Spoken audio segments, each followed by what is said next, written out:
A majority of the individuals working on the New York Stock Exchange, they're technologists. And that is key for our students to see. Technology has reshaped every aspect of our lives and every industry, including finance. And if you've ever deposited a check on your phone or sent money via Venmo, you've used a financial technology or fintech product. Hi, I'm Sean Needham from WPI's Marketing Communications Division. Welcome to the WPI Podcast. Today, I'm here at the WPI Global Lab in the Innovation Studio on campus, and I'm joined by Professor of Finance and newly named Interim Dean of the WPI Business School, Kwamie Dunbar. Interim Dean Dunbar joined WPI in 2022, bringing academic and industry experience from roles at Simmons University, Sacred Heart University, and major firms like GE Asset Management and MasterCard. His research focuses on blockchain, financial technologies, and digital transformation, supported by advanced degrees in economics, finance, and applied mathematics. Kwamie, welcome to the WPI Podcast. Thank you for being here today. First of all, congratulations on being named Interim Dean of the WPI Business School. Thank you for having me this afternoon, Sean. It's a pleasure being here. Now, the business school is at an inflection point. We are looking to identify how we can innovate what we do. Technologies in general are revolutionizing the way businesses operate today. The business model, as we know it, is changing, and it's changing fast. Now, fintech, as we're going to be talking about today, is a use case of technology in a traditional pillar of business, where technology infused with finance has brought about fintech, right, which is revolutionizing the entire financial services industry.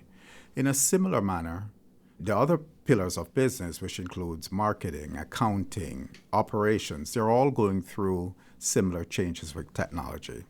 So for me and for the business school, that point where we think, what's the next step? We're experts in STEM, engineering, and the tools that are used by these areas. Right, absolutely. And the WPI Business School has been at the forefront of offering education and programs at the intersection of business and technology. But things have continued, to your point, to change at an ever-quickening pace. And we're not even where we were a year ago, 5 years ago. So this is an ideal time for the business school to be helping people prepare for the future, and in many cases, jobs in business and finance that may not even exist yet. Yes, that is correct. And that's our job. Part of our job is to identify and understand business, understand where technology will be taking businesses in the future. For instance, take accounting as a profession. I believe in the months and years ahead, the accounting profession is going to be changed. It's going to be changed significantly because auditing, which is a significant component of accounting, most of this will be automated using blockchain technology, right? That's right, and incredibly important. And before we dive into fintech, I do think it's worth noting that business and technology have been integral really since WPI's start. And regardless of your major at WPI, whether it's data science or robotics engineering, at some point, business will be a part of that. It's a part of everything, every aspect of what we do and what our students and graduates do. You're so right, Sean. The strengths that WPI's business school bring to higher ed, given our project-based learning, given our expertise in science and technology, is what is needed today. I was just watching this new show on FX called Adults, and one of the main characters gets a job at a fintech firm, and he tells all his friends, and he's like, I got a fintech job. I don't really know what fintech is, but I got a job, So I think even having that example shows that this is something that's quickly permeating our everyday life and language. At the most basic level, what is fintech and who uses it? So fintech, what we have is an integration of different technologies within finance to help to drive efficiency, to make finance more responsive to some of the things that modern day business would like to achieve. Now, Fintech has its origins back in the 1960s with the introduction of the ATM. So you could do basic transactions. Now, Fintech came to the forefront in 2008, during the 2008 financial crisis, where a number of individuals felt that banks became too big to fail and there were issues with the traditional banking system. So Fintech firms emerged as entities that were much more nimble, using technologies that allowed them to be more efficient.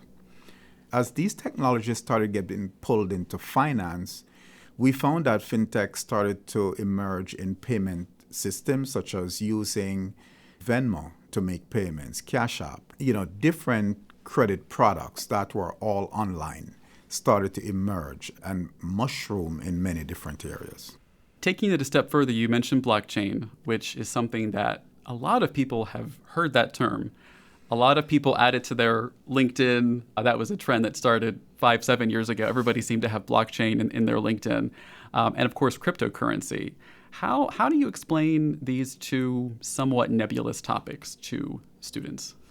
So I'm happy that you connected both blockchain and cryptocurrencies, because cryptocurrencies, they've become a use case of blockchain technology.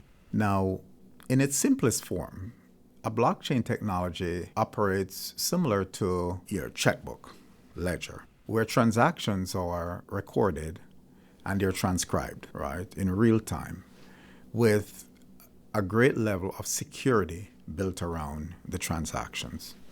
Prior to the introduction of cryptocurrencies, blockchain technologies were around for a number of years, but there was no true test or case in which it was being used until Bitcoin came into operation. So with Bitcoin and the usage of blockchain technology to operate this currency, individuals were able to see how blockchain work. It also opened the door for businesses, especially banks, to see how they could actually use this technology in their day-to-day operations, using it in a manner that is secure, using it in a manner that it's devoid of direct human intervention. And so this is how I explain it to our students. It's great to have those technologies in a way sort of secure and regulate themselves, but what are some of the potential security concerns that people that are managing those technologies need to be conscious of? The current setup in any currency or using blockchain, it requires giving access to different individuals. So I can make different groups have different accesses to different areas within the blockchain. It limits individuals having complete access to all that is within that blockchain environment. So we may have some individuals who are able to see some transaction or specific transaction, and or we may have individuals who are able to see other transactions or other side of the ledger. Individuals wanting to make a change may require several other groups to be involved in making that change that is needed in a prior transaction. So it's not easy for one person to go in and maliciously make a change to the blockchain without others seeing it in real time and being able to recognize that may be an intrusion on the platform. Well, I think that is probably the clearest and most helpful explanation that I've received for blockchain, cryptocurrency, and how those technologies are able to be made secure. So thank you, Kwamie. Importantly, it's worth noting that WPI was the first university in the U.S. to offer fintech degrees at every level of study, from Bachelor of Science, Master of Science, Graduate Certificate, and PhD, which we are very proud of. One really cool thing that students have the chance to do at WPI is take a very special field trip to the New York Stock Exchange. Tell us about that. Yes, so we take our students each year around February to the New York Stock Exchange. Now, this is tied into our training and preparation of our talent because students participate in what's called the Student-Led Investment Fund, in which our students are actively managing monies for the university, which gives them a front seat view of what it is to invest money. Now, as part of their training, we also take them down to the New York Stock Exchange, and the reason for that is twofold.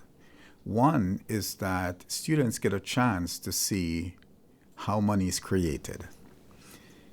And they see this on the New York Stock Exchange because as finance is being driven on the stock exchange, this is what is used to fuel the productive sector, provide the cash that is needed to fund operations in the productive sector. But most importantly, it gives our students a chance to see technology at work, because one may be surprised, the New York Stock Exchange, it drives finance, but a majority of the individuals working on the New York Stock Exchange, they're technologists. And that is key for our students to see. So while they understand that finance is taking place, about 80% of who is there are heavily involved in technology. And our students, they relate to that because they can talk the technology and they can talk the financing that they see happening there as they listen and participate in the conversations on the stock exchange. Let's talk a little bit about fintech and artificial intelligence, the phrase that is on the minds of everyone. Again, a concept, a technology that really has been around in some form for decades, but only more recently has really entered the zeitgeist where we're all talking about generative AI. But in terms of artificial intelligence and fintech, what are some of the ways that those two technologies, disciplines have crossover? That's a great question. AI as a tool has been growing rapidly in its use in fintech. Now, to be clear, in finance, one of our key concerns is predictability. And when I say predictability, we're talking about accuracy, being able to accurately forecast, know that it's definitely going to rain within the next 5 seconds, right? If it was finance, when we talk about rain. So here, AI is being used to help us in the decision-making process, helping us as we look to make decisions, how accurate we can look and predict. Now, one of the issues in finance has been the area of human emotions. Well, the AI removes most of that. So I may hold an asset, and the asset is underwater. So I buy a stock, the price is down. I buy a second stock, the price is up, and I sell the stock that the price is up to cash out and make a profit. And the stock that is down, I'm holding on to it with the hope that it's going to come back. Well, in a number of cases, it doesn't come back. Now, the AI would tell us to get out of this because it recognizes that this stock may not come back. And that's how the AI is helpful, right? Now, AI has helped us to improve tools such as credit scoring. It has helped us in fraud detection, in robo-advising, and in algorithmic trading. Now, one of the things that you notice in all these areas that they need some level of accuracy. They need some level of predictability to help, right, improve their performance. And that's where AI has come in because it can read through tons or volumes of data pretty quickly and pick up or identify patterns that it can use to help to make better decisions. Absolutely. Credit scoring is something that we're all very familiar with. It's great to hear that there are new technologies that allow the credit bureaus to get a better sense of one's credit worthiness that could help them determine somebody's credit risk. Interesting how I just saw that Fannie Mae, Freddie Mac are now going to be accepting VantageScore. Yes. That's interesting. That's a pretty big change. So could you talk to me a little bit about how fintech and AI are helping in some ways level the playing field for people that want to make a large purchase and need to borrow money? Prior to a number of these fintech tools that we have today, there was a large cross-section of individuals who were underbanked, right? And that percentage is up to somewhere 20-30% who are underbanked. You may have heard about products such as Buy Now, Pay Later, Affirm. These are fintech products. Now, I was pleasantly surprised a couple of days ago, the number of individuals who are using Buy Now, Pay Later is up to 90 million consumers, which is pretty large. And Buy Now, Pay Later information was never part of the regular or traditional credit bureaus. They're now going to be included in credit bureau scoring. The future of money isn't minted, it's coded. Prepare for a high-growth, well-paying career in financial technology with a degree from WPI. Build skills in AI, blockchain, predictive analytics, and more. With programs at every level of study, WPI is the national leader in fintech education. Learn more at wpi.edu. In our final segment, let's talk about what might some of the future trends in fintech be. In the future, I think there's going to be a big push on decentralized finance. Now, decentralized finance, as the name suggests, it's financial operations outside of the traditional financial system. You may have heard recently a lot of talks about stablecoins. And stablecoins are working to bridge the decentralized financial sector with the centralized financial sector. So individuals holding cryptocurrencies, they're able to convert those into stablecoins and then, of course, make investment in the traditional financial sector. As the name stable suggests, these currencies, they're backed by traditional financial products such as high-quality corporate bonds or U.S. Treasury products or U.S. dollars that back these products to make them stable. So you have various stable coins in which, of course, you could transfer your cryptos, as I mentioned earlier, into one of these stable coins that it should be equivalent to a U.S. dollar. And then you could then use that stable coin to invest. And because it's stable, it's not volatile like Bitcoin, you are then able to convert it back into your respective currencies much later. So we expect that these currencies will be playing a greater role in the future. This is important because one of the things that it will do, it will open up cross-border payments and more cross-border transactions. Universal money. Universal money, It's fascinating. We're getting towards. So that is one of the things that we're keeping our eyes on.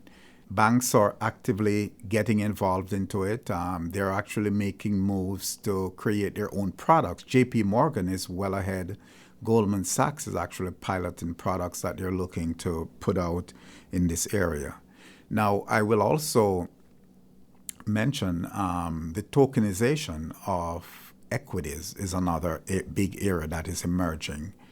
Robinhood, the retail equity investment firm, is piloting the creation of tokenized equity products where they would be able to trade these, put these on a blockchain and allow it to be traded. So that's a whole new area that is opening up in fintech that we should see emerging in the years ahead. It's very exciting. Thank you for that peek into what is coming in terms of finance. Could you talk a little bit as we begin to wrap up about what are some of the opportunities and jobs that graduates can pursue? In today's job market, there's a need for PhDs who understand fintech. PhDs that have done a deep dive in understanding the role of AI, how AI will be revolutionizing the financial industry. Now, at the undergraduate and master's level, we see companies today who are developing a number of these products. I mentioned earlier that Robinhood is looking to do tokenization of equity products. They're looking for that next set of graduates that understand these tools, understand these products, who can come and join their teams working to develop these products today. Now, in some regions, they're working on what is called central bank digital currencies, or CBDCs. These are equivalent to stable coins that are issued by a central bank. So the need for this kind of talent is pretty broad and it's widespread. Here in the state or the Commonwealth of Mass. So with WPI's strength in engineering and STEM and math and data science and business, we are there at the forefront with our students that we're developing for these jobs. And we believe that our students will be quickly snatched up as we produce this talent. And that's the reason why WPI was the first to develop these programs, because we were listening to businesses. We were hearing what the industry was saying that they needed, and that's why we moved in this direction. And we are well positioned indeed. And Professor, now Interim Dean, Kwamie Dunbar of the WPI Business School, thank you so much for stopping by today and talking to us about Fintech, AI, and the future. And the future is certainly bright for the WPI Business School, WPI as a whole. There's so much we could talk about. There will need to be a part 2, but please listen to part 1 first. Kwamie, thank you again very much. We appreciate it. Thank you. My pleasure. This has been the WPI Podcast. You can hear more episodes of this podcast and others like it at wpi.edu/listen. There, you can also find audio versions of stories about our students, faculty, and staff. Please follow this podcast and check out the latest WPI news on Spotify, Apple Podcasts, Apple Music, or YouTube Podcasts. You can also ask Alexa to open WPI. This podcast was produced at the WPI Global Lab in the Innovation Studio. I had engineering support today from Varun Bhatt and Aster Detweiler. Special thanks also to Rachel Tatarak, Jillian Ferguson, and Lindsay Bohigian. Tune in next time for another episode of the WPI Podcast. I'm Sean Needham. Thank you for listening.